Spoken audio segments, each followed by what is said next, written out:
Good afternoon, everyone. Welcome to Bala's Education Point. Bala's Education Point ਤੇ ਮੈਂ ਤੁਹਾਡਾ ਸਭ ਦਾ ਸਵਾਗਤ ਕਰਦਾ। ਫਸਟ ਆਫ ਆਲ ਜਿਵੇਂ ਕਿ ਤੁਹਾਨੂੰ ਸਭ ਨੂੰ ਪਤਾ ਹੈ ਸਕੂਲ ਕਮਰਸ ਲੈਕਚਰਰ ਦੀਆਂ ਟੋਟਲ 43 ਵੈਕੈਂਸੀਜ਼ ਪੰਜਾਬ ਗਵਰਨਮੈਂਟ ਨੇ ਅਨਾਉਂਸਮੈਂਟ ਕੀਤੀ ਸੀ ਜਨਵਰੀ ਦੇ ਵਿੱਚ। ਉਸ ਤੋਂ ਬਾਅਦ ਦੁਬਾਰਾ ਤੋਂ ਡੇਟ ਦੀ ਐਕਸਟੈਂਡ ਕਰ ਦਿੱਤੀ ਗਈ ਸੀ। ਫਿਰ ਇਸ ਦੁਬਾਰਾ ਤੋਂ ਅੱਜ ਆਈ ਮੀਨ ਟੂ ਸੇ ਅਗਰ ਗੱਲ ਕਰੀਏ ਤਾਂ ਦੁਬਾਰਾ ਤੋਂ ਫਿਰ ਇਸ ਵਾਰ ਰਿਕਰੂਟਮੈਂਟ ਦਿੱਤੀ ਗਈਆਂ ਨੇ। ਰਿਕਰੂਟਮੈਂਟ ਸੇਮ ਨੇ, ਟੋਟਲ 43 ਨੇ। ठीक है जी। बाला एजुकेशन पॉइंट करनी तो कल दी demo class first demo class लगी सी। पहले मैं तुहानूं दस देना चाहना कि बाला एजुकेशन पॉइंट साडा first session I mean to से बैच कंप्लीट हो चुके हैं। अज जो बैच चलता है टोटल 55 स्टूडेंट्स का चलता है, जिहदी पहली डेमो क्लास कल साडे अपर कंप्लीट की सी बैलेंस ऑफ पेमेंट के उत्ते, जिहदे विच साने टॉपिक कंप्लीट किया सी अपना बैलेंस ऑफ पेमेंट के उत्ते थ्योरेटिकल पोर्शन कंप्लीट किया सी। अज दी डेमो क्लास 2 शुरू हो रही है, ਜਿਹੜੀ MCQs ਤੁਹਾਡੇ ਆਪਣੇ ਬੈਲੈਂਸ ਆਫ ਪੇਮੈਂਟ ਉੱਤੇ ਹੀ MCQs ਚੱਲਣਗੇ। ਠੀਕ ਹੈ ਜੀ। ਆਈ ਮੀਨ ਟੂ ਸੇ ਕੱਲ ਕੀਤੀ ਜਾਵੇ, ਕੱਲ ਥਿਊਰੀ ਵਰਕ ਕੰਪਲੀਟ ਕੀਤਾ ਸੀ। ਉਸ ਤੋਂ ਬਾਅਦ ਅੱਜ ਉਹਦੇ MCQs ਦੇ ਉੱਤੇ MCQs ਕਵਰ ਕੀਤੇ ਜਾਣਗੇ, ਉਹਨਾਂ ਉੱਤੇ ਵਰਕ ਕੀਤਾ ਜਾਊਗਾ। ਜਿਨ੍ਹਾਂ ਨੇ ਵੀ ਇਹ ਵੀਡੀਓ ਡੈਮੋ ਕਲਾਸ 1 ਨਹੀਂ ਦਿੱਤੀ, balance of payment theoretical portion ਨਹੀਂ ਦੇਖੀ, ਉਹ ਇਸ ਡਿਸਕ੍ਰਿਪਸ਼ਨ ਬਾਕਸ ਦੇ ਨੀਚੇ ਜਾਣਗੇ। ਉੱਥੇ ਡੈਮੋ ਕਲਾਸ 1 ਦਿੱਤੀ ਹੋਈ ਹੈ ਬੈਲੈਂਸ ਆਫ ਪੇਮੈਂਟ ਦੀ। ਪਹਿਲਾਂ ਤੁਸੀਂ ਉਹਨਾਂ ਉੱਤੇ ਵਰਕ ਕਰੋਗੇ, ਦੇਖੋਗੇ। ਦੈਨ ਉਸ ਤੋਂ ਬਾਅਦ ਜਦੋਂ ਕਲਾਸ ਸਮਝ ਆ ਜਾਂਦੀ ਹੈ ਤਾਂ ਉਸ ਤੋਂ ਬਾਅਦ ਡੈਮੋ ਕਲਾਸ 2 ਆਪਣੇ ਕੰਨੀ ਤੋਂ MCQ ਸੋਲਵ ਕੀਤੇ ਜਾਣਗੇ। ਫਸਟ ਆਫ ਆਲ ਮੈਂ ਮਾਈ ਸੈਲਫ ਇਜ਼ ਰਾਹੁਲ ਗੋਇਲ, ਮੇਰਾ ਨਾਮ ਰਾਹੁਲ ਹੈ। ਮੇਰਾ 3 ਟਾਈਮ UGC ਨੈਟ ਕਲੀਅਰ ਹੋਇਆ ਹੋਇਆ, 3 ਟਾਈਮ UGC ਨੈਟ ਕਲੀਅਰ ਹੈ। ਉਸ ਤੋਂ ਬਾਅਦ ਇਹਦੇ ਵਿੱਚ ਹੁਣ ਮੇਰੀ PhD ਜੋ ਹੈ ਪਰਸੂਇੰਗ ਦੇ ਵਿੱਚ ਹੈ, ਬਟ ਮੈਂ ਥੋੜਾ ਬਹੁਤ ਹੀ ਆਪਣੇ ਬਾਰੇ ਦੱਸ ਸਕਦਾ। ਠੀਕ ਹੈ। ਜਿਸ ਦੇ ਵਿੱਚ ਆਪਾਂ ਨੇ ਥੋੜੇ ਸਾਹਮਣੇ ਦੇਖਿਆ ਹੋਊਗਾ ਜੋ ਤੁਹਾਡਾ ਆਪਣਾ ਰਿਕਰੂਟਮੈਂਟ ਦਿੱਤੀ ਗਈ ਸੀ ਪੰਜਾਬ ਗਵਰਨਮੈਂਟ ਕੰਨੀ ਤੋਂ, ਉਹਦੇ ਵਿੱਚ ਟੋਟਲ 43 ਪੋਸਟ ਨੇ। ਠੀਕ ਹੈ। ਜਿਹਦੇ ਵਿੱਚ ਜਰਨਲ ਦੀ 14 ਪੋਸਟ ਨੇ, ਤੁਹਾਨੂੰ ਆਪ ਨੇ ਦੇਖ ਲਿੱਤੀ ਹੋਊਗੀ। ਜਿਹਦੇ ਵਿੱਚ ਰਿਜ਼ਲਟ ਆਪਾਂ ਗੱਲ ਕਰੀਏ, ਰਿਜ਼ਲਟ ਬੇਸ ਤੇ ਥੋੜਾ ਬਹੁਤ ਤੁਹਾਨੂੰ ਜਿਸ ਵਿੱਚ ਦੱਸਿਆ ਕਿ ਸਿਲੇਬਸ ਕਿਹੜੇ ਆਣੇ ਨੇ, ਸਿਲੇਬਸ ਦੀ ਵੀ ਵੀਡੀਓ ਤੁਹਾਡੀ ਆਲਰੇਡੀ ਪਹਿਲਾਂ ਜੀ ਐਜੂਕੇਸ਼ਨ ਪੁਆਇੰਟ ਦੇ YouTube ਚੈਨਲ ਉੱਤੇ ਪੈ ਚੁੱਕੀ ਹੈ। ਅੱਜ ਜੋ ਤੁਹਾਡੇ ਸਾਹਮਣੇ ਡੈਮੋ ਕਲਾਸ 2 ਹੈ, ਜੋ ਬੈਲੈਂਸ ਆਫ ਪੇਮੈਂਟ ਉੱਤੇ MCQs ਦੀ ਕਲਾਸ ਹੈ। ਠੀਕ ਹੈ। ਇਸ ਦੇ ਵਿੱਚ ਆਲਰੇਡੀ ਮੈਂ ਤੁਹਾਨੂੰ ਦੱਸ ਹੀ ਦਿੰਦਾ ਕਿ ਡੈਮੋ ਕਲਾਸ 1 ਦੇ ਵਿੱਚ ਸਾਨੇ ਬੈਲੈਂਸ ਆਫ ਪੇਮੈਂਟ ਦਾ ਥਿਓਰੈਟੀਕਲ ਪੋਰਸ਼ਨ ਕੰਪਲੀਟ ਕੀਤਾ ਸੀ। ਠੀਕ ਹੈ। ਅਗਰ ਕਿਸੇ ਬੱਚੇ ਨੂੰ ਕੋਈ ਵੀ ਡਾਊਟ ਹੈ, ਕੁਝ ਵੀ ਪੁੱਛਣਾ ਚਾਹੁੰਦੇ ਨੇ ਤਾਂ ਇਸ ਨੰਬਰ ਦੇ ਉੱਤੇ ਬਾਲਾ education point I mean to say ਜਿਨ੍ਹਾਂ ਦਾ ਕੰਟੈਕਟ ਨੰਬਰ ਹੈ ਓਨਰ ਦਾ, ਇਹ ਉਹਨਾਂ ਦਾ ਨੰਬਰ ਹੈ। ਇਸ ਤੋਂ ਤੁਸੀਂ ਆਪਣੀ ਕੋਈ ਵੀ ਡਾਊਟਸ ਤੁਸੀਂ ਪੁੱਛ ਸਕਦੇ ਹੋ ਅਗਰ ਕੋਈ ਵੀ ਪ੍ਰੋਬਲਮ ਆਉਂਦੀ ਹੈ। ਵੈਸੇ ਵੀ WhatsApp ਉੱਤੇ ਇਹਨਾਂ ਦਾ ਇੱਕ free I mean to group ਬਣਿਆ ਹੋਇਆ ਹੈ, ਤੁਸੀਂ ਉਹ WhatsApp ਗਰੁੱਪ ਵੀ ਕੀ ਕਰ ਸਕਦੇ ਹੋ, ਜੁਆਇਨ ਕਰ ਸਕਦੇ ਹੋ। ਔਰ ਪਾਰਟੀਕੂਲਰਲੀ ਇੱਕ ਕਹਿਣ ਦਾ ਮਤਲਬ ਕਮਰਸ ਲੈਕਚਰਰ ਦੇ ਬੇਸ ਉੱਤੇ ਹੀ ਬਣਿਆ ਹੋਇਆ ਹੈ। ਫਸਟ ਤਾਂ ਆਲਰੇਡੀ ਫੁੱਲ ਹੋ ਚੁੱਕਿਆ ਹੈ, ਸੈਕਿੰਡ ਦੇ ਵਿੱਚ ਟੋਟਲ 55 ਸਟੂਡੈਂਟਸ ਹੋ ਚੁੱਕੇ ਨੇ।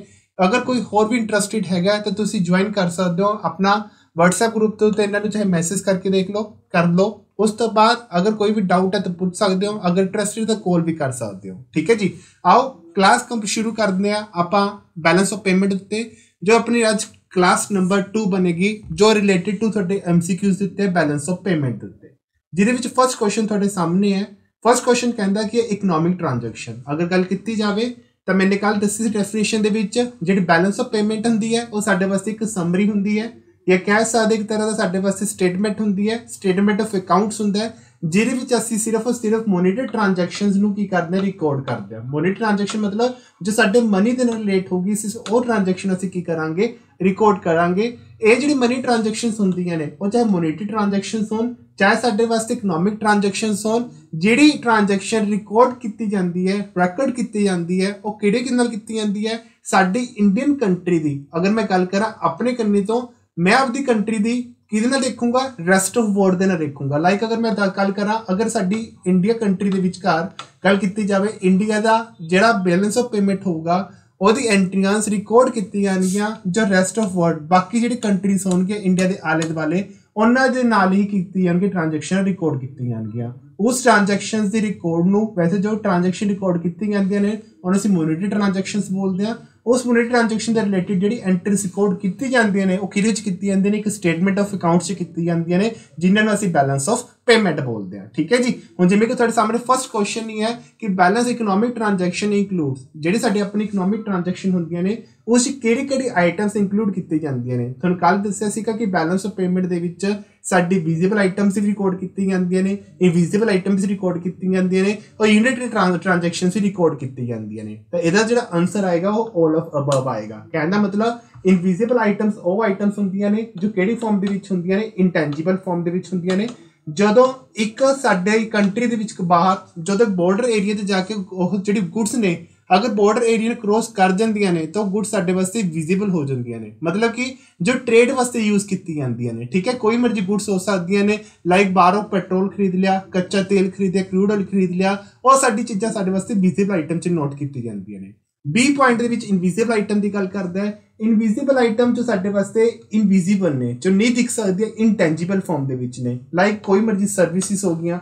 ਸਰਵਿਸ ਆਈ ਮੀਨ ਟੂ ਸੇ ਗੱਲ ਕੀਤੀ ਜਾਵੇ ਤਾਂ ਟਰਾਂਸਪੋਰਟ ਸਰਵਿਸਿਸ ਹੋ ਗਈਆਂ, ਇੰਸ਼ੋਰੈਂਸ ਸਰਵਿਸਿਸ ਹੋ ਗਈਆਂ, ਬੈਂਕਿੰਗ ਸਰਵਿਸਿਸ ਹੋ ਗਈਆਂ, ਉਹ ਸਾਰੀ ਜੋ ਇੱਕ ਦੇਸ਼ ਤੋਂ ਦੂਸਰੇ ਦੇਸ਼ ਨਾਲ ਟ੍ਰਾਂਜੈਕਸ਼ਨਸ ਕੀਤੀ ਜਾਂਦੀਆਂ ਨੇ, ਉਸ ਟ੍ਰਾਂਜੈਕਸ਼ਨ ਅਸੀਂ ਕਿਹੜੇ ਟ੍ਰਾਂਜੈਕਸ਼ਨਸ ਬੋਲਦੇ ਹਾਂ? ਇਕਨੋਮਿਕ ਟ੍ਰਾਂਜੈਕਸ਼ਨ ਜਾਂ ਮੋਨੇਟਰੀ ਟ੍ਰਾਂਜੈਕਸ਼ਨ ਜਾਂ ਮਨੀ ਦੇ ਨਾਲ ਰਿਲੇਟਡ ਜੋ ਟ੍ਰਾਂਜੈਕਸ਼ਨਸ ਹੁੰਦੀਆਂ ਨੇ ਉਹ ਰਿਕਾਰਡ ਕੀਤੀ ਜਾਂਦੀਆਂ ਨੇ। ਸੀ ਪੁਆਇੰਟ ਹੈਗਾ ਤੁਹਾਡਾ ਆਪਣਾ ਯੂਨਿਟ ਟ੍ਰਾਂਜੈਕਸ਼ਨ। मैंने कल भी ਤੁਹਾਨੂੰ ਇੱਕ ਵਾਰੀ ਦੱਸਿਆ ਸੀ ਥਿਊਰੀ ਟੂ ਪੋਰਸ਼ਨ ਦੇ ਵਿੱਚ ਯੂਨਿਟ ਟ੍ਰਾਂਜੈਕਸ਼ਨ ਉਹ ਟ੍ਰਾਂਜੈਕਸ਼ਨ ਹੁੰਦੀਆਂ ਨੇ ਜਿਹਨੂੰ ਅਸੀਂ ਕਰੰਟ ਟ੍ਰਾਂਜੈਕਸ਼ਨਸ ਬੋਲਦੇ ਹਾਂ। ਕਰੰਟ ਟ੍ਰਾਂਜੈਕਸ਼ਨ ਮਤਲਬ ਜੋ ਟ੍ਰਾਂਜੈਕਸ਼ਨ ਫॉर ਫ੍ਰੀ ਕੀਤੀ ਜਾਂਦੀਆਂ ਨੇ ਕਾਰੇ ਵਾਸਤੇ, ਜਿਹਦੇ ਚ ਬਦਲੇ ਚ ਕੁਝ ਵੀ ਨਹੀਂ ਲਿੱਤਾ ਜਾਂਦਾ। यूनिट ट्रांसफर मतलब होता है एक पासे हस्तांतरण करना, ट्रांजैक्ट करना। कारण की है, अगर इंडिया कल इंग्लैंड वाले कुछ ना कुछ ट्रांसफर करता है, चाहे वो गिफ्ट ट्रांसफर करे या फिर कोई डोनेशन ट्रांसफर करे या फिर कोई रेमिटेंस ट्रांसफर की जाती है, तो कारे वास्ते की जाती है? रिलेशनशिप को स्ट्रोंग करने वास्ते की जाती है कि साडे दो देशों के जो रिलेशंस ने वो ਵੱਧ ਤੋਂ ਵੱਧ ਹੋਰ ਕੀ ਹੋਣ, स्ट्रोंग हो सकन। ਇਹ ਹੁੰਦੀ ਹੈ ਸਾਡੇ ਵਾਸਤੇ यूनिट ट्रांजैक्शन। जो करंट ट्रांसफर ਹੁੰਦੀ ਹੈ, जो ट्रांसफर वो फ्री ਹੁੰਦੀ ਹੈ, बदले ਦੇ ਵਿੱਚ ਕੁਝ ਨਹੀਂ ਲਿੱਤੀ ਜਾਂਦੀ। ਤਾਂ क्वेश्चन ਕੀ ਪੁੱਛਿਆ ਜਾਂਦਾ ਹੈ ਕਿ ਫਸਟ ਪੁਆਇੰਟ ਵਿੱਚ क्वेश्चन ਪੁੱਛ ਰਿਹਾ ਹੈ ਇਕਨੋਮਿਕ ਟ੍ਰਾਂਜੈਕਸ਼ਨ ਕਿਹੜੀ ਐਂਟਰੀਜ਼ ਨੂੰ ਰਿਕਾਰਡ ਕਰਦਾ ਹੈ। ਤਾਂ ਤੁਹਾਡੇ ਅਕੋਰਡਿੰਗ ਜਿਹੜਾ ਆਨਸਰ ਬਣੂਗਾ ਉਹ ਆਲ ਆਫ ਅਬਵ ਬਣੂਗਾ। ਵਿਜ਼ੀਬਲ ਆਈਟਮ ਵੀ ਰਿਕਾਰਡ ਕੀਤੀ ਜਾਂਦੀਆਂ ਨੇ, ਇਨਵਿਜ਼ੀਬਲ ਆਈਟਮ ਵੀ ਰਿਕਾਰਡ ਕੀਤੀ ਜਾਂਦੀਆਂ ਨੇ, ਯੂਨਿਟ ਟ੍ਰਾਂਜੈਕਸ਼ਨਸ ਰਿਕਾਰਡ ਕੀਤੀ ਜਾਂਦੀਆਂ। ਤਾਂ ਆਨਸਰ ਆਊਗਾ balance all of above.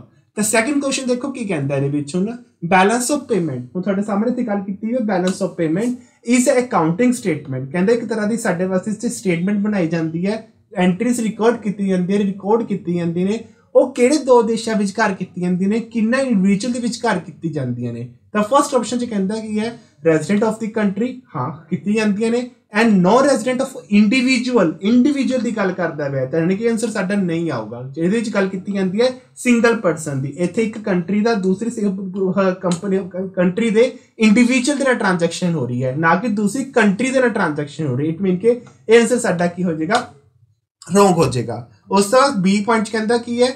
Resident of the country and the rest of world. हाँ जी, डेफिनेशन सानू यही पढ़िया सी कल थ्योरी दे विच कि वो इकनॉमिक ट्रांजैक्शंस जेडी अपनी इंडिया कंट्री दी मतलब कि दूसरी कंट्री नाल कीती जांदी ट्रांजैक्शंस, वही ट्रांजैक्शन रिकॉर्ड कीती जाणगियां, वो एंट्री जेडी स्टेटमेंट बनदी उस स्टेटमेंट नूं असीं की बोलदे हां? बैलेंस ऑफ पेमेंट बोलते हैं। तो बी ऑप्शन हाई तक साडे वास्ते सही है। सी पॉइंट विच की कहंदा है of non resident and the rest of the world. हुण रेस्ट ऑफ द वर्ल्ड की गल कर रहा है तो और नॉन रेजिडेंट की गल कर रहे, इट मीन कि साडे वास्ते ये भी आंसर नहीं आऊगा। इट मीन कि अगर आंसर लेके आना है तो रेस्ट ऑफ द वर्ल्ड तो सही है, पर ये साडे वास्ते की जाता सी रेजिडेंट, वो रेजिडेंट जो उस कंट्री का रहने वाला है। मतलब अगर इंडिया की गल करा तो इंडिया वास्ते मैं इंडिया का रेजिडेंट होऊंगा। ठीक है, तो आंसर क्या होगा? बी पॉइंट आ जाऊगा साडे वास्ते। बी ऑप्शन लाइक करूगी resident of the country and the rest of the world. Third question की कहता है balance of payment accounting uses. हुण जेहड़ी तुहाडी अपनी बैलेंस ऑफ पेमेंट है, जेहड़ी अकाउंट यूज किया जाता है एज अ स्टैंडर्ड अकाउंटिंग नाते किहड़ी कीती जाती है। तो तुहानूं सब नूं कल दस्सिया सीगा, ਇਹਦੇ ਵਿੱਚ ਜਿਹੜੀ ਅਸੀਂ ਗੱਲ ਕਰਦੇ ਆ ਇਹ ਚ ਜਿਹੜਾ ਸਾਡੀ ਡੈਬਿਟ ਸਾਈਡ ਦੀ ਐਂਟਰੀ ਹੈ ਉਹ ਕ੍ਰੈਡਿਟ ਸਾਈਡ ਦੀ ਐਂਟਰੀ ਦੋਨੋਂ ਕੀ ਕੀਤੀ ਜਾਂਦੀਆਂ ਨੇ? ਇਕੁਅਲ ਕੀਤੀ ਜਾਂਦੀਆਂ ਨੇ। ਡੈਬਿਟ ਸਾਈਡ ਤੇ ਕਿਹੜੀ ਐਂਟਰੀ ਪੈਂਦੀਆਂ ਨੇ, ਉਹ ਕ੍ਰੈਡਿਟ ਸਾਈਡ ਤੇ ਐਂਟਰੀ ਕਿਹੜੀ ਪੈਂਦੀਆਂ ਨੇ? ਡੈਬਿਟ ਸਾਈਡ ਤੇ ਅਸੀਂ ਸਾਰੀ ਸ਼ੋ ਕਰਦੇ ਆ ਆਪਣੀ ਪੇਮੈਂਟਸ ਨੂੰ। ਠੀਕ ਹੈ, ਆਈ ਮੀਨ ਟੂ ਸਾਡੇ ਵਿੱਚ ਜਿਹੜਾ ਕੈਸ਼ ਹੁੰਦਾ ਉਹ ਆਊਟਫਲੋ ਹੋ ਜਾਂਦਾ, ਉਹ ਕੀ ਹੋ ਜਾਂਦਾ? ਆਊਟਫਲੋ ਹੋ ਜਾਂਦਾ। लेकिन क्रेडिट साइड पे ऐसी एंट्रीज करते सारी साडी रिसीट्स भी जो साने की कर लिया रिसीव कीतियां ने। आई मीन टू से जो कैश की हो जाता है इनफ्लो हो जाता है, जो कैश की हो जाता है इनफ्लो हो जाता है, उस टाइम ਦੇ ਵਿੱਚ ਅਸੀਂ ਕ੍ਰੈਡਿਟ ਸਾਈਡ ਦੀ ਐਂਟਰੀ ਕਰਦੇ ਹਾਂ ਜਿਹਦੇ ਵਿੱਚ ਡੈਬਿਟ और ਕ੍ਰੈਡਿਟ ਦੋਨੋਂ ਇਕੁਅਲ ਸਾਈਡ ਤੇ ਪਾਈ ਜਾਂਦੀਆਂ, ਇਕੁਅਲ ਕੀਤੀ ਜਾਂਦੀਆਂ, ਉਹ ਇੱਕੋ ਹੀ ਐਂਟਰੀ ਬੇਸ ਤੇ ਹੁੰਦੀ ਹੈ। ਦੈਟਸ ਕੋਲ ਆ ਡਬਲ ਐਂਟਰੀ ਸਿਸਟਮ, ਕਿਉਂਕਿ ਡੈਬਿਟ और ਕ੍ਰੈਡਿਟ ਇੱਕ ਵਾਰੀ ਲਿਖਣ ਵਾਸਤੇ ਯੂਜ਼ ਕੀਤੀ ਜਾਂਦੀ ਹੈ। ਠੀਕ ਹੈ, ਤਾਂ ਕਿ ਸਾਡੇ ਡੈਬਿਟ और ਕ੍ਰੈਡਿਟ ਦੋਨੋਂ ਇਕੁਅਲ ਆ ਸਕਣ। ਨਾ मैंने किसी से पेमेंट देनी है, ना मैंने किसी कंट्री से पेमेंट लेनी है, भी मेरे दोनों साइड्स क्लीयर ने। उस साइड के सिस्टम नूं या एंट्री सिस्टम नूं या अकाउंटिंग स्टैंडर्ड के सिस्टम नूं असीं की बोलते हैं? डबल एंट्री सिस्टम बोलते हैं। ठीक है, नैक्सट आओ फोर्थ पॉइंट विच क्वेश्चन ते की कहंदा है what are the component of balance of payment account. कहंदा कि बैलेंस ऑफ पेमेंट अकाउंट दे कंपोनेंट किन्ने हुंदे ने। पहली गल तां ध्यान रखना जिहड़े बैलेंस ऑफ पेमेंट दे कंपोनेंट हुंदे ने सिर्फ दो ही हुंदे ने। कल थ्योरी च भी कीता सीगा।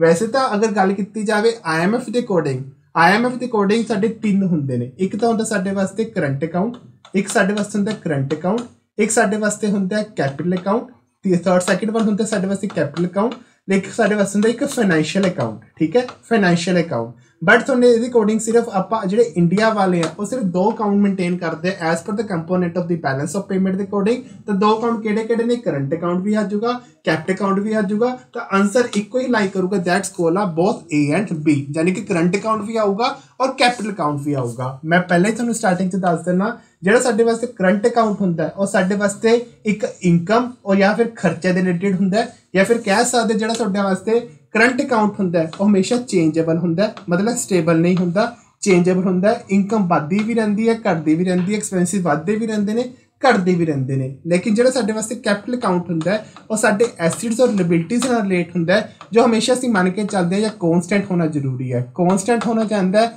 अगर ये कहना मतलब अगर ड्रॉबैक आ जाते हैं, कुछ घट और वाधा आ जाता है तो सानू या तो लोन लैना भी पै जाता है या लोन देना भी पै जाता है। इट मीन के साडे वास्ते ये हमेशा कॉन्सटेंट होंगे ने और करंट अकाउंट हमेशा साडे वास्ते इनकम और एक्सपेंसिस रिलेटेड होंगे, हमेशा चेंजेबल होंगे ने। मतलब करंट अकाउंट असीं उही एंट्री करते हैं जो एक ट्रेड रिलेटेड होगा। Trade in case of goods भी हो सकती ने, trade in the case of services भी हो सकती ने, ईवन कि यूनिलेटेड ट्रांसफर्स भी हो सकते हैं। ये ऑलरेडी कल हो चुका है अपना टॉपिक, ठीक है जी। नैक्सट आओ फिफ्थ क्वेश्चन के कहता की है inflow of foreign exchange is recorded. हुण इनफ्लो का मतलब होंगे पैसे का आना। अगर मैं गल करा इनू असीं रिसीट्स भी बोलते हैं, मतलब कि जो साडी रिसीविंग कर ली फॉरेन एक्सचेंज मतलब जो साडे वास्ते फॉरेन की करंसी आ जाती है। इनफ्लो मतलब आना। रिकॉर्ड किहड़ी साइड ते कीता जांदा, BOP दे। हुण तुहानूं कल मैंने एक परफॉर्मा भी करवाया सी जिस क्रेडिट साइड और डेबिट साइड दो आइटम तीन आइटम लिखवाइया सी और भी पूछा गया सी कि इनफ्लो किधर होगा और आउटफ्लो किधर होगा। तो ध्यान रखना जिहड़ी साडे वास्ते जो पैसा आऊगा मतलब किसी भी स्टेट दे विच आवे, किसी भी कंडीशन दे विच आवे, किसी भी नेचर दे विच आवे, जदों भी कोई भी रिसीविंग्स आ जांदियां ने इनफ्लो दी फॉर्म दे विच उस असीं किहड़ी साइड ते रिकॉर्ड करांगे, क्रेडिट साइड ते रिकॉर्ड करांगे। अगर कोई बच्चा डेमो क्लास 2 देखदा वे है तो सब तो पहले डेमो क्लास 1 देख के बाला एजुकेशन के यूट्यूब चैनल के उत्ते डेमो क्लास ऑलरेडी अपलोड हो चुकी है, ठीक है। सब तो पहले तुसीं अपना थ्योरी बेस स्ट्रॉन्ग करोगे, दैन उस तो बाद तुहानूं ये अपना MCQ सॉल्व होणगे। अगर किसी बच्चे को कोई भी प्रॉब्लम आती है तो कोई भी बच्चा इस नंबर दोनों नंबर के उत्ते कॉन्टैक्ट कर सकता है, ठीक है, और अपनी डाउट दूर की कर सकता है, क्लीयर कर सकता है। वैसे भी इस यूट्यूब चैनल दे आई मीन टू से इस वीडियो के नीचे डिस्क्रिप्शन बॉक्स के नीचे व्हाट्सएप ग्रुप भी दिता हुआ है और तुहानूं फर्स्ट वीडियो लैक्चर का डेमो भी दिता हुआ है। तुसीं उहदे उत्ते क्लिक करके अपना पहले डेमो 1 कंप्लीट करोगे, after that you have to proceed with the demo lecture 2 that's called based on the MCQs of balance of payment, ठीक है जी। Next question number 6, which of the following is not the component of BOP। हुण ऊपर करके आए सीगे दो component सीगे, एक तो करंट अकाउंट सीगा, एक कैपिटल अकाउंट सी। पर क्वेश्चन च पूछा कि गया किहड़ा कंपोनेंट नहीं हैगा बैलेंस ऑफ पेमेंट दा, तो ऑप्शन दे अकॉर्डिंग इक्को ही बनूगा, that's called real account. Real account दे असीं किते बैलेंस ऑफ पेमेंट च गल नहीं कीती, ते करंट अकाउंट और कैपिटल अकाउंट दे अकॉर्डिंग साडे जिहड़े रियल अकाउंट दा कंपोनेंट बैलेंस ऑफ पेमेंट दा नहीं बनदा। नेक्स्ट आ क्वेश्चन नंबर 7 की कह रहे हैं important export of the goods. हुण इत्थे गल कादी कीती है, गुड्स दी, मतलब कि कादी गल कीती है, ट्रेड दी, मतलब कादी गल कीती है जिहड़ी साडे वास्ते टेंजीबल फॉर्म दे विच हुंदियां ने। सिर्फ और सिर्फ गुड्स जिहड़ी टेंजीबल फॉर्म दे विच हुंदियां ने जिन्हां असीं छू सकदे हैं, फील कर सकदे हैं। तो एक्सपोर्ट एंड इंपोर्ट आयात करना निर्यात करना गुड्स दा, ठीक है, इस कॉल्ड डैश जिहड़ी साडे वास्ते की चीज़ होगी, इनविजिबल होएगी ट्रेड या विजिबल ट्रेड होगा। हम बेटे जेड़ा भी क्वेश्चन आंदा ते इनविजिबल आ गया तो जिहड़ी गुड्स होंदे कभी भी इनविजिबल नहीं होंदियां, हमेशा विजिबल होंदियां ने। आंसर तुहाडा बनूगा B।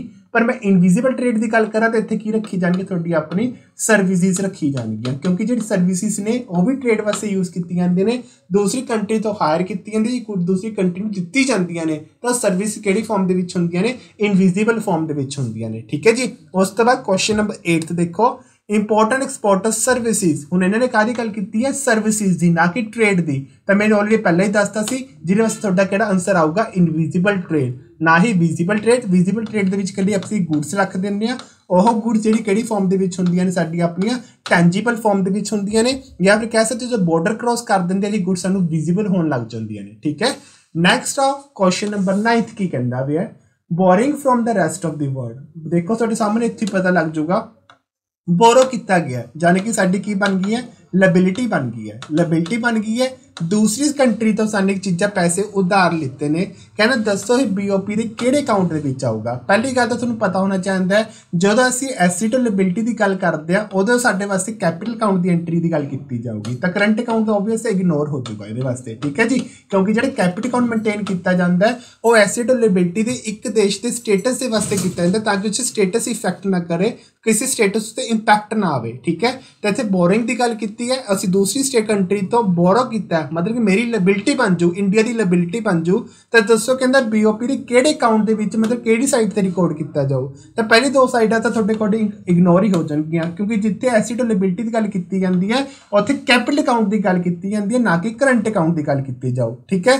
तो हुण तुहाडे सामने बोरिंग है, मतलब कि पैसे आए ने, यानी कि बोरिंग आया पैसा आया यानी कि इनफ्लो की फॉर्म के विच होया, इनफ्लो की फॉर्म के विच होया। तुहानूं पहला भी क्वेश्चन दस के आया सी जदों भी कोई एंट्री इनफ्लो फॉर्म के विच हुंदी है तो साडी किहड़ी साइड ते पैंदी हुंदी है, क्रेडिट साइड ते। बट हुण तुहानूं पता होना चाहिए भी वो करंट अकाउंट के विच पऊगी या क्रेडिट मतलब कैपिटल अकाउंट च पऊगी। तो ध्यान रखिए जब बोरिंग की गल की जाती है तो लायबिलिटी क्रिएट हुई है तो साडे वास्ते कैपिटल अकाउंट है, तो आंसर क्या होगा credit side of the capital account. Next आओ क्वेश्चन नंबर 10 कहता की है which of the following is not the component of capital account of balance of payment। Balance of payment के कैपिटल अकाउंट के विच जिहड़ा कंपोनेंट नहीं हैगा, मतलब हुण काहदी गल कर रहे हैं कैपिटल अकाउंट की। तुहानूं देखना की है एसेट और लायबिलिटी हैगियां कि नहीं हैगियां। पहला पॉइंट आंदा बोरिंग, हाँ जी बोरिंग साडे वास्ते लायबिलिटी बनती है, चलो ये तो साडे वास्ते पार्ट है, लायबिलिटी बनूगी। उस तो बाद इन्वेस्टमेंट असी इन्वेस्टमेंट करते हुए हाँ जी ये भी साडे वास्ते एसेट का पार्ट है।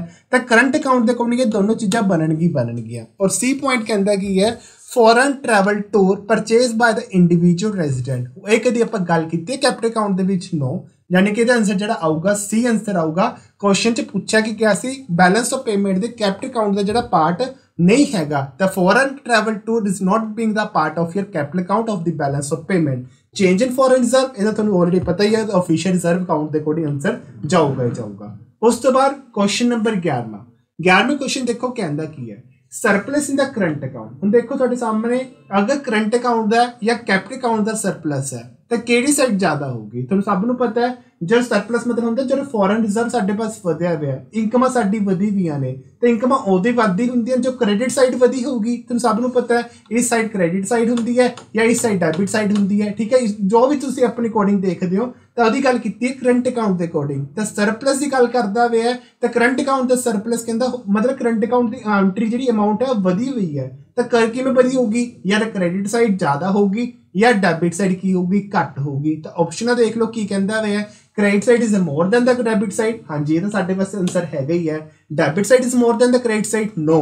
अगर यह चीज़ आती है तो साडी इत्थे की आऊगी डेफिसिट आऊगा। ध्यान रखना अगर डेबिट साइड ज़्यादा हो जाता है पेमेंट्स मतलब कि अगर खर्चे ज़्यादा हो जाते हैं पेमेंट्स ज़्यादा हो जाती ने तो हमेशा डेफिसिट शो किया जाऊगा। सी पॉइंट कहता कि है अगर डेबिट साइड इक्वल होगी क्रेडिट साइड से, अगर इक्वल होगी तो इट मीन के मन के चलांगे साडे बैलेंस ऑफ पेमेंट जो खर्चा और इनकम दोनों की ने इक्वल ने, ठीक है। नेक्स्ट आओ बहुत इंपॉर्टेंट क्वेश्चन है capital account is dash concept.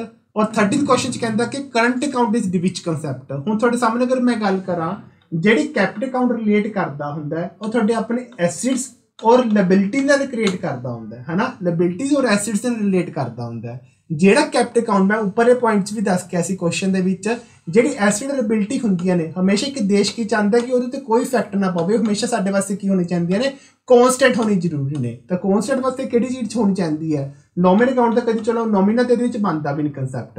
दो ही पॉइंट रह गए, एक स्टॉक रह गया एक फ्लो रह गया। ਜਿਹੜਾ फ्लो ਹੁੰਦਾ पानी वांगू वगदा रहता चलता रहता मतलब चेंजेबल ਹੁੰਦਾ। इट मीन कि कभी भी स्टेबल नहीं ਹੁੰਦਾ है ना, कभी भी कॉन्स्टेंट नहीं ਹੁੰਦਾ। इट मीन कि गल कदी की है मैंने कैपिटल अकाउंट की, कैपिटल अकाउंट हमेशा कॉन्स्टेंट ਹੁੰਦਾ स्टेबल ਹੁੰਦਾ मूवेबल नहीं ਹੁੰਦਾ। तो इट मीन कि किहड़ी फॉर्म ਦੇ ਵਿੱਚ ਹੋਊਗਾ स्टॉक की फॉर्म ਦੇ ਵਿੱਚ ਹੋਊਗਾ ना कि ਤੁਹਾਡੇ फ्लो की फॉर्म ਦੇ ਵਿੱਚ ਹੋਊਗਾ। फिर अगर गल की है कैपिटल अकाउंट तो उसका उल्टा, ठीक है। तो अगला क्वेश्चन देखो कहता की है current account is which concept. Current account साडे वास्ते केड़ा कंसैप्ट है स्टॉक नो फ्लो, हाँ जी क्योंकि जो करंट अकाउंट होंदा तुहानूं सब नूं पता इनकमां और खर्चे दे नाल रिलेट करदा है जो साडे वास्ते की होगा चेंजेबल प्रोडक्ट दे विच रखिया जाऊगा। चेंजेबल प्रोडक्ट मतलब की हुंदा है जिहदे च आपां गल करदे हुंदे आ कि कदी भी कॉन्स्टेंट नहीं हुंदा, वधदा घटदा रहिंदा हुंदा है। तो जो वाधा घट की गल की जाती साडे वास्ते किहड़े कंसैप्ट च रखी जाऊगी फ्लो कंसैप्ट दे विच रखी जाती है, ठीक है। Next question number 14 which transaction are recorded in the balance of payment with the profit maximization। हाँ जी, ये दो आइटम पढ़नी होंदियां ने, एक ऑटोनोमियस आइटम्स होंदियां ने, एक अकोमोडेटिंग आइटम्स होंदियां ने। पहला तो मैं तुहानू दोनों ही डेफिनेशन दस देना। ऑटोनोमियस ट्रांजैक्शन दे विच या आइटम्स दे विच असीं ਉਹ चीज़ देखते ਹੁੰਦੇ ਆ ਜਿਹਨੂੰ मतलब कि ਜਿਹਦੇ ਵਿੱਚ ਅਸੀਂ ਇਕੱਲਾ ਇੱਕ ਇੰਡੀਵਿਜੂਅਲ ਆਪਣੇ ਪ੍ਰੋਫਿਟ ਦੀ ਗੱਲ ਕਰਦਾ, ਉਹ ਇਹ ਨਹੀਂ ਦੇਖਦਾ ਕਿ ਦੇਸ਼ ਦਾ ਇੱਕ BOP ਨੈਗੇਟਿਵ ਸੈਂਸ ਦੇ ਵਿੱਚ ਹੈ ਜਾਂ ਪੋਜ਼ਿਟਿਵ ਦੇ ਵਿੱਚ ਹੈ। मतलब कि ਉਹਨੂੰ ਸਿਰਫ ਦੇਸ਼ ਦੇ BOP ਦੇ ਕੋਈ ਮਤਲਬ ਨਹੀਂ ਹੈਗਾ, ठीक है, और सिर्फ अपना प्रॉफिट देखूगा। तो उसमें ਅਸੀਂ ਕੀ ਬੋਲਦੇ ਆ, ऑटोनोमियस आइटम्स बोलते हैं, ऑटोनोमियस आइटम्स बोलते हैं। एक ਜਿਹੜੀ ਅਕੋਮੋਡੇਟਿਵ ਆਈਟਮਸ ਹੁੰਦੀਆਂ ਨੇ, ਇਹਦੇ ਵਿੱਚ ਕੀ ਹੁੰਦਾ ਹੈ, ਇਹਦੇ ਵਿੱਚ ਉਹ ਟ੍ਰਾਂਜੈਕਸ਼ਨਾਂ ਕੀਤੀ ਜਾਂਦੀਆਂ ਨੇ ਜੀ ਕੀ ਕਵਰ ਕਰਦੀ ਹੈ, ਜਾਂ ਤਾਂ ਕਵਰ ਕਰੂਗੀ ਤੁਹਾਡੇ ਆਪਣੇ ਡੈਫਿਸਿਟ ਨੂੰ ਕਵਰ ਕਰੂਗੀ, ਠੀਕ ਹੈ, ਜਾਂ ਤਾਂ ਤੁਹਾਡੇ ਆਪਣੇ ਡੈਫਿਸਿਟ ਨੂੰ ਕਵਰ ਕਰੂਗੀ ਜਾਂ ਤੁਹਾਡੇ ਆਪਣੇ ਸਰਪਲਸ ਨੂੰ ਕਵਰ ਕਰੂਗੀ। ਮਤਲਬ ਕਿ ਇਹਦੇ ਵਿੱਚ ਅਸੀਂ ਡੈਫਿਸਿਟ ਸਰਪਲਸ ਨੂੰ ਕਵਰ ਕਰਦੇ ਹਾਂ ਤਾਂ ਕਿਸੇ ਦੀ ਚੀਜ਼ ਦੀ ਹੈਲਪ ਕੀਤੀ ਜਾਂਦੀ ਹੈ, ਅਕੋਮੋਡੇਟ ਕੀਤਾ ਜਾਂਦਾ ਕਿਸੇ ਚੀਜ਼ ਨੂੰ। ਲੋਨ ਲੈ ਲਾਂਗੇ ਜਾਂ ਲੋਨ ਦੇ ਦਾਂਗੇ ਇਨ ਦ ਕੇਸ ਆਫ ਡੈਫਿਸਿਟ ਜਾਂ ਇਨ ਦ ਕੇਸ ਆਫ ਸਰਪਲਸ। ਲੇਕਿਨ ਕੁਐਸਚਨ ਦੇ ਅਕੋਰਡਿੰਗ ਪੁੱਛਦਾ ਕੀ ਹੈ, ਇਹ 'ਚ ਇਕੱਲੇ ਪ੍ਰੋਫਿਟ ਮੈਕਸਿਮਾਈਜੇਸ਼ਨ ਦੀ ਗੱਲ ਕੀਤੀ ਹੈ, ਨਾ ਕਿ ਡੈਫਿਸਿਟ ਸਰਪਲਸ ਦੀ ਗੱਲ ਕੀਤੀ ਹੈ। ਤੇ ਪ੍ਰੋਫਿਟ ਮੈਕਸਿਮਾਈਜੇਸ਼ਨ ਦੇ ਅਕੋਰਡਿੰਗ ਜਿਹੜਾ ਸਾਡਾ ਮੇਨ ਮੁੱਦਾ ਹੁੰਦਾ ਪ੍ਰੋਫਿਟ ਨੂੰ ਮੈਕਸਿਮਾਈਜ਼ ਕਰਨਾ ਹੁੰਦਾ, ਤਾਂ ਉਹਦੇ ਵਾਸਤੇ ਕਿਹੜੀ ਆਈਟਮ ਟ੍ਰਾਂਜੈਕਸ਼ਨ ਕੀਤੀ ਜਾਂਦੀ ਹੈ, ऑटोनोमियस आइटम्स की जो अपने आप हो जाती हैं, सानू देश की अकॉर्डिंग कोई बैलेंस ऑफ पेमेंट देखना नहीं पैंदा। ठीक है, नैक्सट क्वेश्चन नंबर 15 बहुत इंपॉर्टेंट है।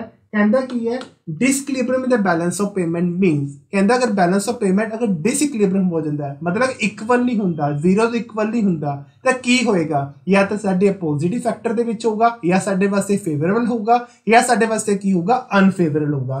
चाहे फेवरेबल होवे चाहे इनफेवरेबल होवे, तो हैगा तो साडे वास्ते डिसइक्विलिब्रियम ही है ना। तो इट मीन विच होगा कि या तो साडे वास्ते surplus balance of the payment होगा, या साडे वास्ते deficit balance of the payment होगा, या साडे वास्ते दोनों होगा। ठीक है, दोनों होए तो ऑब्वियसली कादा पॉइंट बनूगा साडे वास्ते, वो डिसइक्विलिब्रियम दा पॉइंट बनूगा। इट मीन ऑप्शन दे अकॉर्डिंग की बन जाऊगा तुहाडा अपना option number C, that's called both A and B.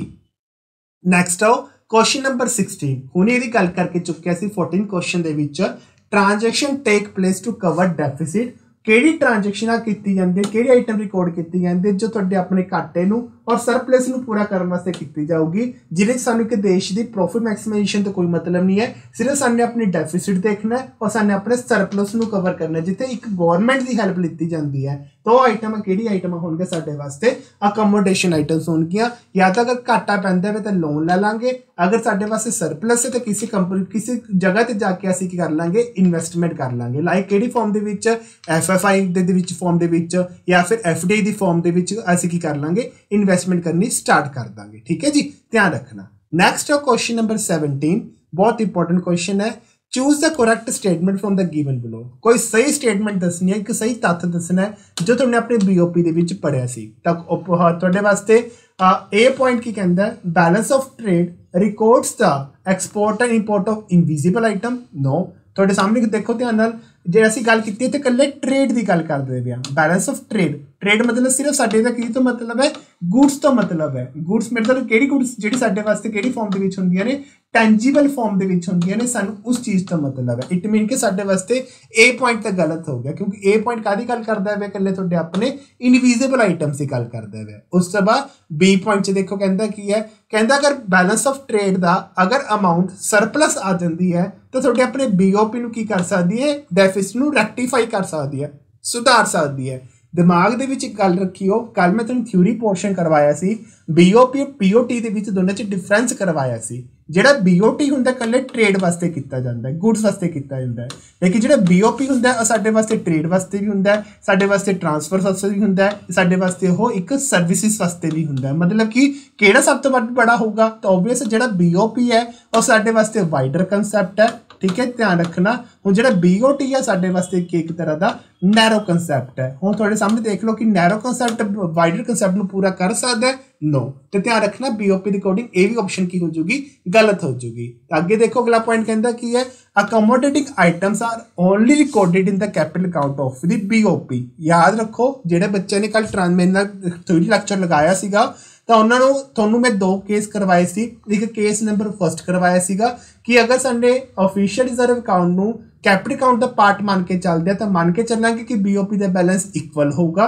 अगर असीं इहनूं अलग प्रेजेंट करवाने सैपरेट प्रेजेंट करवाने तो ओबवियस या तो सरप्लस होगा या फिर की होगा डेफिसिट होगा। तो ध्यान रखना आंसर यही बनूगा कि जिहड़ियां कमोडिटी आइटम्स ने वो साडी किहड़ा पार्ट होंदियां ने अपने BOP दे कैपिटल अकाउंट दा की होणगियां पार्ट होणगियां। उस तो बाद नैक्सट क्वेश्चन नंबर 18 की कहता है balance of trade is dash concept. ये तो ऑलरेडी मैं तुहानूं कह ही चुकिया सीगा कि जिहड़ा बैलेंस ऑफ ट्रेड है वो डैश कंसैप्ट होगा as compared to the balance of payment. Balance of payment साडे वास्ते ब्रॉडर कंसैप्ट है, वाइडर कंसैप्ट है, लेकिन जिहड़ा साडे वास्ते बैलेंस ऑफ ट्रेड है वो साडे वास्ते किहड़ा कंसैप्ट होगा, वो नैरो कंसैप्ट होगा, जिहदा आंसर की बनूगा ए ऑप्शन बनूगी, that's called narrow concept. Next आओ question number 19 trade deficit refers to situation. हुण तुहाडे सामने फर्स्ट पॉइंट दे विच ही फर्स्ट लाइन दे विच एक वर्ड दिता है दैट्स कॉल्ड ट्रेड। ट्रेड मतलब होंदा की है गुड्स। हुण गुड्स दे विच अगर घाटा हो जाता है, ठीक है, कहता कि गुड्स वाला घाटा किहड़ी सिचुएशन दसूगा, वेयर मतलब की होगा, या तो तुहानूं एक्सपोर्ट घट किता होगा या तुहानूं इंपोर्ट वध लिते होणगे। तो हुण साडे सिर्फ दो ही सिचुएशन लाई करनगियां, एक्सपोर्ट की होगा घट होगा और इंपोर्ट की होणगे वध। हुण सारे क्वेश्चन के अकॉर्डिंग आंसर देख लो। हुण तुहाडे अकॉर्डिंग गुड्स की गल कीती है तो गुड्स अकॉर्डिंग सर्विस तो नहीं आनगियां, तो ऑबवियस है तुहाडे वास्ते जिहड़ा ए पॉइंट है वो भी गुड्स नाल रिलेट है और जिहड़ा बी पॉइंट है वो भी गुड्स नाल रिलेट है, सी पॉइंट साडा सर्विस नाल रिलेट है, चलो इनू तो करो इग्नोर, और डी पॉइंट साडा सर्विस नाल है वो भी नहीं करो इग्नोर। तो साडे वास्ते बच सिर्फ दो चीज़ां, ए पॉइंट और बी पॉइंट। हुण ट्रेड डेफिसिट की गल कीती है तो मैं तुहानूं की दस्सिया सीगा एक्सपोर्ट की होणगे घट होणगे या इंपोर्ट की होणगे ज़्यादा। तो ए पॉइंट कहता की है export of goods is more than the import of the goods, कहना साने एक्सपोर्ट ज़्यादा किया सी इंपोर्ट दे नालों, तो फिर ट्रेड डेफिसिट तो आंदा ही ना, तो फिर ट्रेड सरप्लस आंदा। तो ऑबवियस है तेरे आंसर की बनूगा बी ऑप्शन बनूगी कि export of goods is less than, कहना मैंने एक्सपोर्ट घट किया इंपोर्ट ज़्यादा किया वा, तो वो करके ट्रेड डेफिसिट का जी सिचुएशन क्रिएट हुई है। ठीक है, नैक्सट क्वेश्चन नंबर 20 बहुत इंपॉर्टेंट पॉइंट है, कहता की है identify which of the following is not the example of, केड़ी एग्जांपल नहीं है किदी इनविजिबल आइटम्स दी। इनविजिबल आइटम केड़ी आइटम्स होंदियां ने, लाइक सर्विसेज की गल कीती गई सी, काली गल कीती गई सी services under the current account of the balance of payment. The first point air and sea transport that's called a service, उसका पोस्टल कोरियर सर्विस नाम दी पता लगदा that's called a service, education related services नाम दी पता लगदा that's called a services. यानी कि सी मतलब ए बी सी तीनों ही सही ने, तो गलत केड़ी होएगी merchandise link transaction. Merchandise goods are those goods which are used for the tradable purpose, मतलब कि मर्चेंट गुड्स में ਅਸੀਂ विजिबल आइटम बोलते हैं, तो संडे ਉੱਥੇ सर्विस की गल की सी ना कि गुड्स की, तो आंसर ਸਾਡੇ वास्ते की आऊगा डी ऑप्शन आऊगी, ये ध्यान रखना। ठीक है, नैक्सट क्वेश्चन नंबर 21। ਹੁਣ ਜਿਹੜਾ 21 क्वेश्चन है ਇਹ ਚ ਕਹਿੰਦਾ ਕੀ ਹੈ balance of payment of the economy records for a physical year. कहता कि ਜਿਹੜੀ बैलेंस ऑफ पेमेंट है एक इकोनॉमी का और रिकॉर्ड की रिकॉर्ड करता है, ओबवियसली सानू सब नूं पता है इनफ्लो आउटफ्लो रिकॉर्ड करूगा, चाहे सानू किसी एक स्टेट तो लिते ने चाहे एक स्टेट नूं दिते ने, स्टेट आई मीन टू से कंट्री की गल कर रहे हैं नाल। ठीक है, रेस्ट ऑफ वर्ड तो या तो दिते होणगे या लिते होणगे, वो चीज़ां देखनियां ने। तो ए ऑप्शन कहता की है income and expenditure of government की साने दे विच BOP दे विच किते गल ही नहीं कीती। ठीक है, साने गल कीती सी इंडिविजुअल मतलब साडा अपनी कंट्री दा रेस्ट ऑफ वर्ल्ड दे ना ट्रांजैक्शन की गल कीती सी। Inflow and outflow of the fund of the government no. उस तो बाद सी option inflow and outflow foreign exchange, हाँ जी करेंसी की गल कीती सी कि पैसे का आना और चले जाना या दे देना किसी को या किसी तो लै लेना, वो साडे बैलेंस ऑफ पेमेंट का पार्ट है। चलो ये भी गल सही है, सी ऑप्शन तो आऊगी। ठीक है, डी ऑप्शन देख लेने inflow and outflow of the loan to और फ्रॉम, इतने फ्रॉम है from the rest of the world, but इतने गल की है लोन की, बहुत छोटा जहा पॉइंट है, लेकिन इतने जो क्लोज वाला पॉइंट है ऑप्शन डी आ सकती है, लेकिन लोन की गल आप नहीं गल की, आप बैलेंस ऑफ पेमेंट के अकॉर्डिंग कादी गल की है, फॉरेन एक्सचेंज की गल की है। Loan is a part of the foreign exchange कह सकते हो, but foreign exchange is very close one to the your question, और foreign exchange was a very wider concept related to the loan concept, ये ध्यान रखना। तो option C आऊगी। Next आओ gift and remittance to abroad, मतलब कि अगर किसी कंट्री में साने कोई पैसे भेजते हैं या फिर साने की करते हैं गिफ्ट देता है अब्रॉड मतलब फॉरन वाले that are recorded to the dash side. अगर केड़ी साइड आऊगा, जो इनफ्लो होंदा सी तो क्रेडिट साइड पाते होंगे सी, जो ਅਸੀਂ ਕਿਸੇ ਨੂੰ ਦਵਾਂਗੇ ਤਾਂ ਆਬਵੀਅਸਲੀ ਕਿਹੜੀ ਸਾਈਡ ਤੇ ਪਊਗਾ, ਡੈਬਿਟ ਸਾਈਡ ਤੇ ਪਊਗਾ। ਚਲੋ ਇਹਦਾ ਤੁਹਾਨੂੰ ਪਤਾ ਲੱਗਾ ਡੈਬਿਟ ਸਾਈਡ ਤੇ ਪਊਗਾ। ਉਹ ਕਰੰਟ ਅਕਾਊਂਟ 'ਚ ਪਊਗਾ ਜਾਂ ਕੈਪਿਟ ਅਕਾਊਂਟ 'ਚ ਪਊਗਾ, ਹੁਣ ਉਹ ਦੇਖੋ। ਹੁਣ ਜਿਹੜੇ ਗਿਫਟ ਹੈ ਉਹ ਰੈਮਿਟੈਂਸ ਹੈ, ਠੀਕ ਹੈ। ਮੈਂ ਤੁਹਾਨੂੰ ਗੱਲ ਕੀਤੀ ਸੀ ਯੂਨਿਟ ਟ੍ਰਾਂਸਫਰ ਦੀ, ਤਾਂ ਯੂਨਿਟ ਟ੍ਰਾਂਸਫਰ ਕਿਹਦਾ ਪਾਰਟ ਸੀ ਤੁਹਾਡੇ ਆਪਣੇ ਕਰੰਟ ਅਕਾਊਂਟ ਦਾ ਪਾਰਟ ਸੀ, ਠੀਕ ਹੈ। ਕਰੰਟ ਅਕਾਊਂਟ ਦਾ ਪਾਰਟ ਸੀ ਤਾਂ ਕਿਸੇ ਨੂੰ ਗਿਫਟ ਦੇਤਾ, मतलब कि बदले च कुछ नहीं लिता गया, ट्रांसफर फ्री हो गया, करंट ट्रांसफर हो गया, यूनिट ट्रांसफर हो गया। तो यूनिट ट्रांसफर थोड़ी कैपिट अकाउंट का पार्ट नहीं हैगी, वो थोड़े अपने करंट अकाउंट का पार्ट है। हुण करंट अकाउंट तो चलो आ गया, साडे वास्ते सी ऑप्शन भी गलत होगी, साडे वास्ते डी ऑप्शन भी गलत होगी। हुण बच्चे दो ऑप्शन, ए ऑप्शन और बी ऑप्शन, कि वो क्रेडिट साइड ते आऊगी, नो। क्रेडिट साइड ते उदों आंदी जो असीं अब्रॉड तो लै लैंदे, मतलब उन्हां दा गिफ्ट आ जांदा, मतलब उन्हां तो रिसीट आ जांदी, उन्हां तो इनफ्लो आ जांदा, पर है तो अब्रॉड नूं दित्ता है, ठीक है, बाहरली फॉरेन कंट्री नूं दित्ता है। तो आंसर की आऊगा तुहाडे वास्ते B option, debit side of the current account. Next आओ, unit transfer are also known as the, कहंदे यूनिट ट्रांसफर असीं किवें बोल की कवांगे, मतलब कि उस चीज़ नूं असीं की बोलदे हां। मैंने तो लिखाया सी असीं करंट ट्रांसफर बोलदे हां, करंट ट्रांसफर बोलदे हां, या फिर ट्रांसफर फॉर फ्री बोलते हैं, ट्रांसफर फॉर फ्री बोलते हैं, फॉर फ्री बोलते हैं। बदले च कुछ नहीं लिता जा रहा, यानी कि एक पासे की ट्रांसफर की जा रही है। तो आंसर देखो B A point, bilateral transfer. Bilateral transfer और ट्रांसफर होती है जिसे बदले च कुछ लिता जाऊगा, दो पासे का ट्रांसफर किया जाता है, पर यूनिटेड का मतलब होता है सिंगल ट्रांसफर। सिंगल ट्रांसफर तो पता लग गया होगा कि जो वन वे ट्रांसफर ही रखी जाऊगी, ठीक है। Next question number 24, who out of the following is included the resident the BOP transaction. कहंदा बीओपी ट्रांजैक्शन दे विचों किहड़ी इंडिविजुअल्स ने, किहड़ी कैटेगराइज रेजिडेंट्स ने जो इंक्लूड किए जाएंगे। ए पॉइंट फॉरेन इंडिविजुअल, हाँ जी किया जाऊगा। फॉरेन मिलिट्री परसोनल, नो, ये आपां किते गल ही नहीं की। उस तो बाद सी गवर्नमेंट एजेंसीज, हाँ जी की जाएगियां। तो ऑप्शन बनती है ए और सी, तो साडी ए और सी नूं इकट्ठे मिला के एक ऑप्शन बनती है डी। तो आंसर की बन जाऊगा साडे वास्ते D, that's called both A and C. अगला क्वेश्चन जो 25th क्वेश्चन है, बहुत इंपॉर्टेंट क्वेश्चन है। हुण देखो कहंदा की इहदे विच एंड इंडियन कंपनी, ठीक है, साडी इंडियन यानी कि डोमेस्टिक कंपनी है, लोकेटेड इन इंडिया, जो इंडिया दे विच ही है, ठीक है। इन्वेस्ट इन कंपनी, उस कंपनी च इन्वेस्ट करती है, वो कंपनी जिथे फॉरन दे विच है, मतलब कि असीं बाहरली कंपनी च इन्वेस्ट किया है। These transaction is entered in the India balance of payment account. ये तुहाडे किहड़े अकाउंट दे विच कीती जाऊगी। हुण तुहाडे इत्थे वर्ड है इन्वेस्टमेंट, तो इत्थे ध्यान रखियो या तो एसिड्स होगी, ठीक है, लिबिलिटी वाला होगा पॉइंट। तो एसिड लिबिलिटी वाला पॉइंट साडे वास्ते किहड़े अकाउंट की गल कीती जांदी है, कैपिटल अकाउंट की गल कीती जांदी है। काहदी गल कीती जाऊगी, कैपिटल अकाउंट की। तो ऑप्शन के अकॉर्डिंग देखो की कहंदा है क्रेडिट साइड दी करंट अकाउंट, नो, क्योंकि इत्थे गल कीती इन्वेस्टमेंट दी, तो ऑब्वियसली साडे जिहड़ा इंपैक्ट पऊगा वो करंट अकाउंट उत्ते इंपैक्ट नहीं पैंदा, किहदे उत्ते पऊगा, कैपिटल अकाउंट उत्ते इंपैक्ट पएगा। तो देखो ऑप्शन के अकॉर्डिंग बी ऑप्शन की बनती है। बी ऑप्शन दे विच कहंदा की है, बी ऑप्शन की कह रहा देखो debit side of the current account, no, current account की आपां गल ही नहीं कीती। उस तो क्रेडिट साइड तो कैपिटल अकाउंट, ये भी हो सकता है, डेबिट साइड कैपिटल अकाउंट ये भी हो सकता है, पर इन्वेस्टमेंट की है। इन्वेस्टमेंट जो करते हैं असीं बाहरली कंट्री दे विच, तां साडी जिहड़ी फॉरेन एक्सचेंज है बाहर जाऊगी कि इधर आऊगी, तो जाऊगी, मतलब कि पेमेंट होगी। तो जो पेमेंट होगी तो किहड़ी साइड ते रखी जाऊगी, तुहाडी अपने डेबिट साइड ते। क्रेडिट साइड क्यों नहीं आई, क्योंकि इत्थे पैसा जा रहा है ना कि आ रहा है। अगर आ रहा हुंदा तां किहड़ी स्टेज हुंदी, बाहरली फॉरेन कंपनी साडी इंडियन कंपनी के अंदर की करती, इन्वेस्टमेंट करती, फिर उन्होंने की फॉरेन जिहड़ी करंसी है वो साडी इंडिया दे विच आंदी, तां असीं क्रेडिट साइड ते पांदे। पर हुण असीं इह इन्वेस्टमेंट कीती है तो साडी जिहड़ी करंसी है वो बाहर जांदी भी है, जिस करके किहड़ी साइड ते पै चुकी है, debit side of the capital account side पै चुकी है। क्वेश्चन नंबर 26 बार बार कह रहे हैं, जिन्होंने हजे MCQs दे विच प्रॉब्लम आ रही है, they have to hold their demo class first, और डेमो क्लास फर्स्ट नूं होल्ड कर सकते हैं। इस YouTube डिस्क्रिप्शन बॉक्स के नीचे, इस वीडियो के नीचे डिस्क्रिप्शन बॉक्स के विच तुहानूं डेमो 1 लैक्चर का भी एक लिंक मिल जाएगा, WhatsApp का ग्रुप का भी लिंक मिल जाएगा, तुसीं उन्हां ग्रुप नूं ज्वाइन कर सकते हो। अगर ग्रुप नूं ज्वाइन करने कोई प्रॉब्लम आती है तो इस नंबर पर तुसीं कॉन्टैक्ट कर सकते हो, ठीक है, कॉन्टैक्ट कर सकते हो।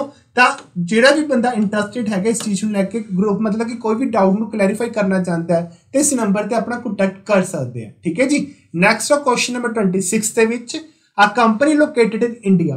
हुण एक कंपनी जो इंडिया के लोकेट है, इंडिया जो थां है, रिसीव अ लोन, और लोन रिसीव करती है, कित्थों रिसीव करूगी हुण अगे पढ़ांगे, from the company located in abroad, जी कंपनी बाहर है, ठीक है, मतलब कि सानू बाहरली कंट्री तो या बाहरली फॉरेन कंपनी तो कोई लोन ले लिया, लोन लिता तो ऑब्वियस मैंने रिसीट की होगी, रिसीट मतलब पैसा आया होगा मतलब इनफ्लो होया होगा, इनफ्लो मतलब मैंने रिसीव किया होगा। तो how this transaction recorded in the India balance of the payment account. तो ध्यान देखो इतने लोन की गल की है, तो लोन की गल की है या तो साडे वास्ते एसिड से काम करती होगी या साडे वास्ते लिबिलिटी से काम करती हो। तो एसिड लिबिलिटी वास्ते ना कि करंट अकाउंट बनता, केड़ा अकाउंट बनता है, कैपिटल अकाउंट बनता है। तो ए ऑप्शन च credit side of the current account, no current account की कितने गल ही नहीं होंगी, एसिड लिबिलिटी को लैके तो लोन की गल की गई है, ठीक है, बोरिंग्स की गल की गई है। तो बोरिंग्स वास्ते साडी की बनती है, एसिड लिबिलिटी वाला स्टेटस इंपैक्ट होंदा है जो मैंने थोड़े अपनी डेमो क्लास 1 दे विच गल की सी।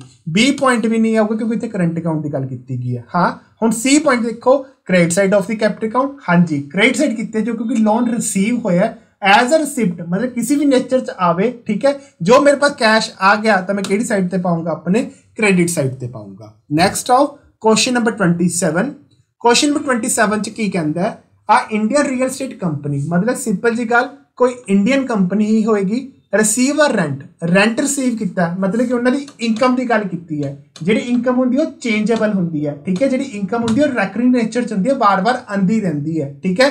तो ध्यान रखियो इनकम वास्ते असीं किहड़े अकाउंट की गल की है, करंट अकाउंट की गल की है, किहड़े अकाउंट की गल की है, करंट अकाउंट की गल की है। तो अगर रेंट रिसीव किया सानूं कित्थों, from the Google in the New York, जो न्यूयॉर्क दे विच एक गूगल कंपनी है उन्होंने तो रेंट रिसीव किया है। This transaction would be recorded on एक केड़ी साइट से, ठीक है, और केड़े अकाउंट च रिकॉर्ड की जाऊगी।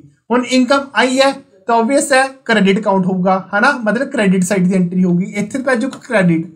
हुण इनकम की गल की है, इस एसिड लिबिलिटी की कोई गल नहीं की, इंडिया के स्टेटस की कोई गल नहीं की, तो इनकम वाली एंट्री केड़ी हुंदी है साडे वास्ते जो करंट नाल रिलेट करती है। तो ऑब्वियस आंसर की बनूगा as per the credit side of the current account. Next question number 28, unit transfer are included in, कहते जो यूनिट ट्रांसफर्स ने वो कितने इंक्लूड की जाते हैं, बहुत बारी हो चुका, हुण कहंदा की है करंट अकाउंट विच की करती है रिकॉर्ड्स की जांदियां ने, ठीक है। क्वेश्चन नंबर 29 बहुत इंपॉर्टेंट क्वेश्चन है, विच of the following type of investment, केड़ी इन्वेस्टमेंट इस इंक्लूड की जाती है बैलेंस ऑफ पेमेंट के विच, एफडीआई हाँ जी की जाती है। पोर्टफोलियो इन्वेस्टमेंट मतलब होता है जो असं कोई भी सिक्योरिटी परचेज करते हैं या ईवन कि कोई भी शेयर्स परचेज करते हैं या किसी फाइनांस से रिलेट की जाती है। सी पॉइंट होंगे FII मतलब कि फॉरेन इंस्टीट्यूशनल इन्वेस्टमेंट, ये गल की होंगी है शेयर्स वगैरह लेके, मतलब कि तीनों ही चीज़ें इन्वेस्टमेंट रिलेट करदियां ने, investment investment investment, it mean के आंसर क्या आऊगा, ऑल ऑफ अबव आऊगा, ठीक है जी। आह तुहाडे अपने MCQ सी BOP दे बैलेंस ऑफ पेमेंट दे, बार बार रिपीट कर रहा, अगर किसी को प्रॉब्लम हैगी इस MCQs दे विच कोई क्वेश्चन नहीं समझ आया तो they have to contact over on this contact number, the contact number is 9646810103, ठीक है। अगर कोई भी प्रॉब्लम आती है, अगर MCQs तो पहला तुसी MCQs कर रहे हो तो डेमो क्लास फर्स्ट नहीं देखी बैलेंस ऑफ पेमेंट दी तो पहला इस डिस्क्रिप्शन बॉक्स जाके इस वीडियो नीचे डिस्क्रिप्शन बॉक्स मिलूगा, उत्थे जाके डेमो क्लास 1 का लिंक है, तो पहला तुसी डेमो क्लास 1 देखोगे, दैन आफ्टर दैन तुसी अपने MCQs नूं की करना है, सॉल्व करना है। इसी वीडियो के नीचे डिस्क्रिप्शन बॉक्स में एक तुहानूं WhatsApp ग्रुप मिलूगा जो पर्टिकुलर तुहाडे अपने कमर्स लैक्चरर बेस पर बनाया गया है। फर्स्ट विच तुसीं इंक्लूड नहीं हो सकते, सैकेंड च इंक्लूड हो सकते हो, जो होनी हुई शुरुआत की जिस 55 स्टूडेंट्स ऑलरेडी साडे नाल जुड़ चुके हैं ऐप के उत्ते, ठीक है। तो तुसीं अगर फिर भी कोई डाउट आंदा तो WhatsApp तो तुसीं आके अपना कोई भी मैसेज कन्वे कर सकते हो, ठीक है जी। Thank you so much.